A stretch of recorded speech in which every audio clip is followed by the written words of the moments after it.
Well, viewers, as fighting intensified in Kharkiv, India asked its nationals to leave the second largest Ukrainian city urgently to the three nearby places, even on foot, while Russia promised to create humanitarian corridors for evacuation of Indians from the conflict zones as well.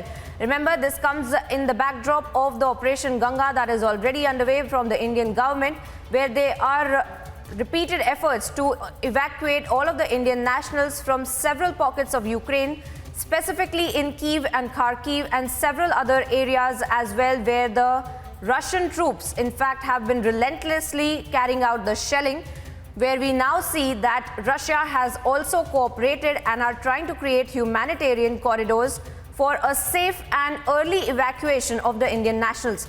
Crispino, my colleague, also joins me from the Mumbai newsroom. Crispino, now we see an acceleration of evacuation operations of Indian nationals, and this also comes in the backdrop of when the Prime Minister and the President Putin have had a phone conversation and humanitarian corridors being created for Indian nationals.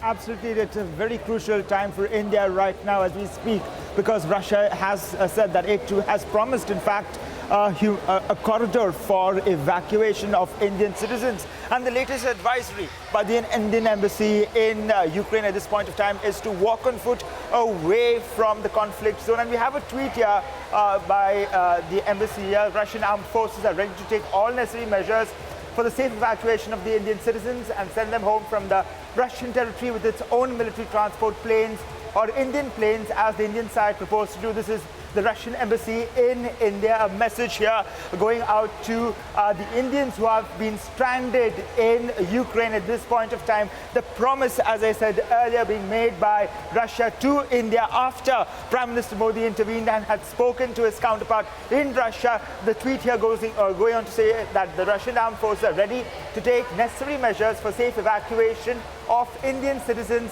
and send them from the Russian territory with its own military transport planes or Indian planes, as the Indian side proposed to do. So we have to wait and see as to how the evacuation measures build up in Ukraine at this point of time. Now remember, this is day 8 of the Russian invasion of Ukraine, and all eyes are right now on the evacuation measures. Oh, well, definitely all eyes are on Kyiv right now as the evacuation operations are underway and Russia promises a humanitarian corridor for Indian nationals. Crispino, for the moment, thank you.